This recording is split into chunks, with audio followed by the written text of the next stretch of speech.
is the hardest topic on SBR syllabus. And as such, it would be great to summarize everything that we should learn. Okay, how about now we are going to talk about financial assets that are investments in debt securities. So this means that this is when we, for example, gave loan to someone, issued loan to someone. That is, for example, when we bought some bonds, so bought bonds and something like that. So when we have financial assets that are investment in debt securities, we have three options as to how to account for them. That is going to be amortized cost. That is going to be fair value through other comprehensive income and fair value through profit and loss. And we need to know when to apply each and every method of accounting and when to and how to actually make those entries. Okay, so let us start, and we'll start with the initial recognition. Recognition is always at fair value. What does it mean? It means that if you, let's say, issued a loan that does not bring you any interest, then you will need to discount it. So you will need to calculate the present value in some cases. In some cases, when the amount of cash that was paid is not the fair value of the financial asset that you are going to recognize. Let me give you an example. So if we have an interest-free loan that was issued to an employee, and let's say that is going to be 10,000 to be returned in a year, and interest rate, the effective interest rate or interest rate on the market is 10%, then your fair value is going to be 10,000 that is going to be paid at the end of the year divided by 1 plus 10%. So it's not 10,000 that is going to be the amount that is lower. And the question is, okay, so how do we balance the entry? And let me just calculate how much it is. It's 9,090. Okay, so the entry is going to be, we will debit financial asset at fair value of 9090. Then we are going to credit cash that was paid to that employee, and it's going to be 10,000. That is easy. We know how much money left our bank account. And the difference seems to be debit. So debit, and it's going to be balancing figure. That is loss on the issue of the loan and the rate below market rate. And that is going to be the difference. So 10,000 minus 9,090, and that is going to be $910. So that is how we make this initial recognition. And after we've done that, after we have written, then the initial recognition is going to be at the date when the company is becoming the party of agreement, regardless of when the payment is made. We will recognize our instrument at fair value, and then we need to decide as how to measure it. So subsequent measurement. And subsequent measurement can be either amortized cost, fair value through other comprehensive income, or fair value through profit and loss. What is the difference? Well, we are going to apply cash flow test. So cash flow test says us that if this instrument is solely the repayment of interest, regardless of whether this interest is at market rate or not, and the principal amount, then this cash flow test has passed. And if cash flow test has passed, then it's going to be either amortized cost or fair value through other comprehensive income. So what is what? Well, we will need to have something that is called business model test. And business model test is whether the company is aiming at holding this instrument till redemption or not. So holds until redemption, or if it does not plan to hold until redemption, if the company is planning to hold it till redemption, or maybe it can sell it if some other investment with higher returns appear in the market. Okay, so that is going to be fair value through other comprehensive income. So hold until redemption, but can sell it before the redemption date if an option with higher return arises. So if these conditions are met, we are going to account for this instrument at fair value through other comprehensive income. And how about fair value at profit and loss? Well, that is going to be applicable to the rest of the instrument. So, for example, if a company buys a bond and it is planning to sell it and does not really plan to hold it till maturity, that is going to be accounted for at fair value through profit and loss. If the company buys the bond and it plans to hold it till maturity, but it may sell it if it sees a better opportunity, then it's going to be fair value through other comprehensive income.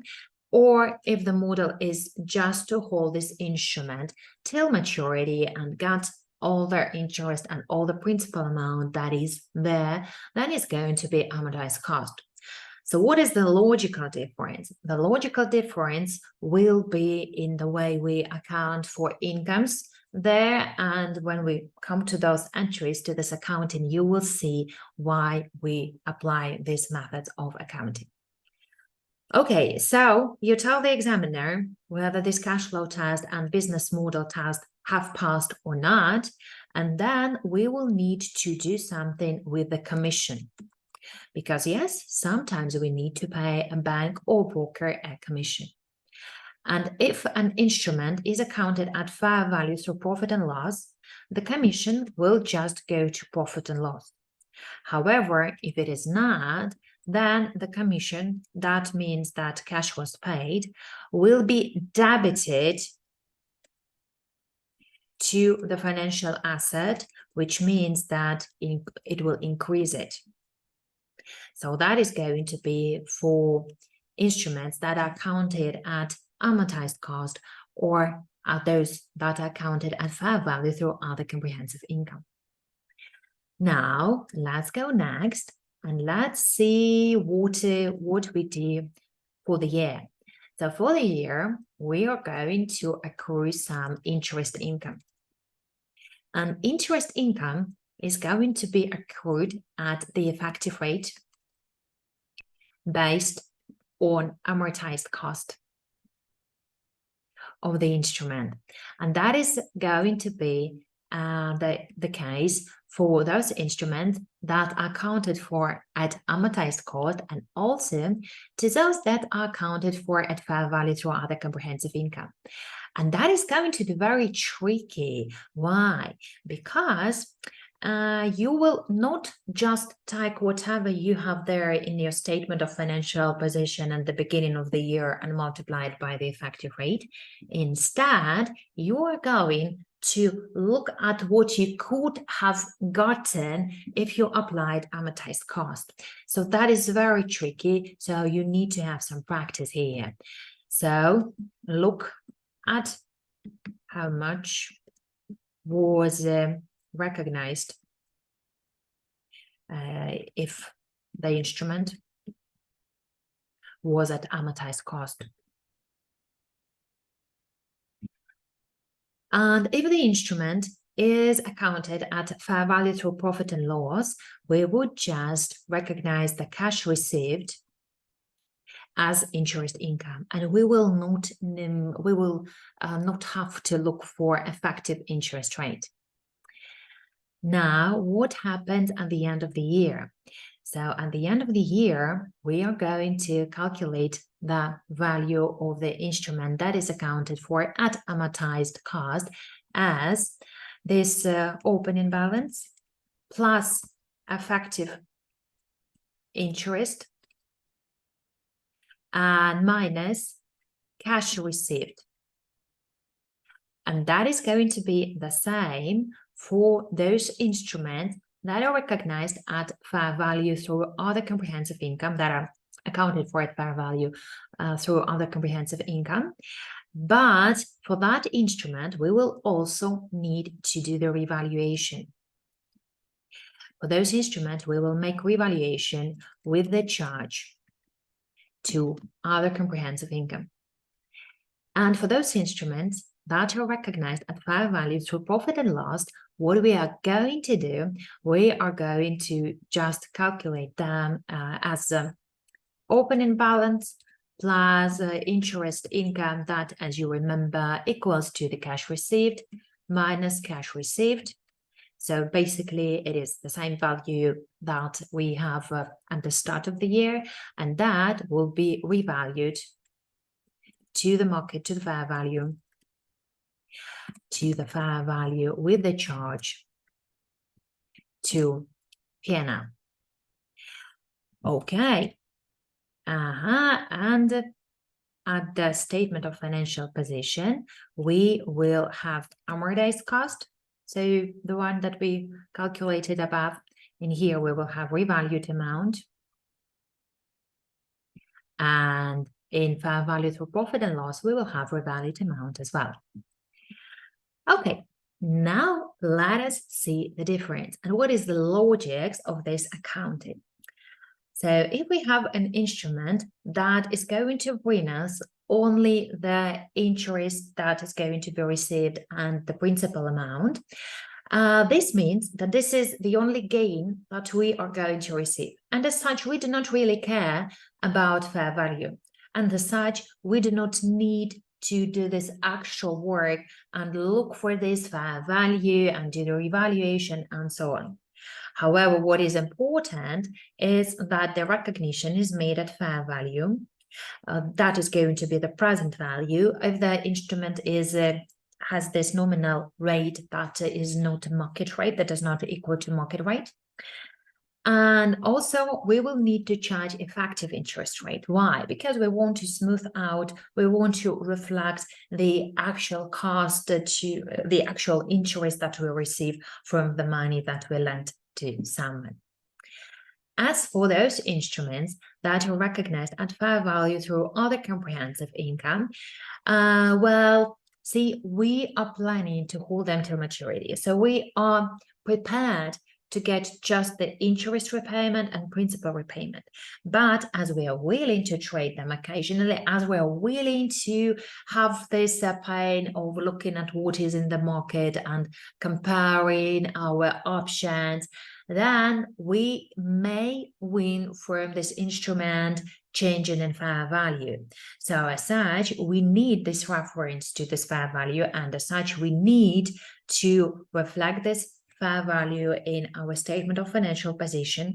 However, the change between the revaluation between this cost that we have in our statement of financial position and the revalued amount should go to other comprehensive income, because unless we really decide to sell the instrument, we are not going to benefit from that, because if we do not sell it, then we will just get this interest income, and that is it. So as such, this instrument is some sort of hybrid instrument. And as for those instruments that are valued at fair value through profit and loss, well, as we are planning to trade them, we really have the effect of them changing in fair value. And as such, at each reporting date, we will need to revalue them to fair value, and the difference will be recorded to profit and loss, because as we are planning to trade them, we do benefit or we do lose, literally benefit or lose if they change in fair value. So that is how we account for those instruments that are financial assets. And I think that this table, in investment in debt securities, the financial assets, and I think that this table will be very useful to you if you have already covered the syllabus and you just need to structurize your knowledge. However, if it is your first time that you hear about these accounting principles, then please contact me, schedule a lesson so that we would have practice where I will check that you indeed understood all these minor parts and that your answer will just get all the marks that are there in the scenario. And I hope to see you next.